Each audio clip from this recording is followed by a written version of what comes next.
Ito ang kwento ng tunay at wagas na pag-ibig.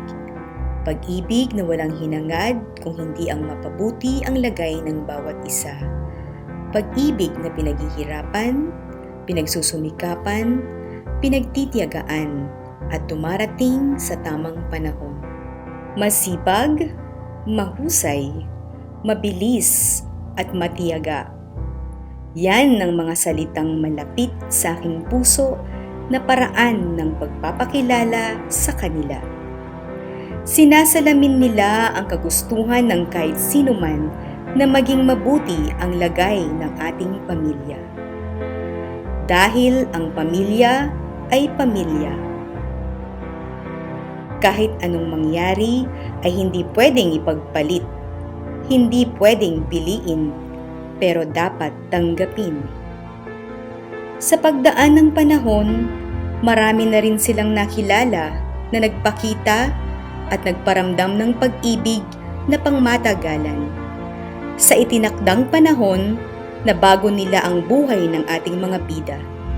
Isang pagbabago na tumatak sa puso at isip nila. Pakakatandaan, love is sweet when it is new, but it is sweeter when it is true. Dumadaan sila sa napakadaming saya at iba-ibang pagsubok.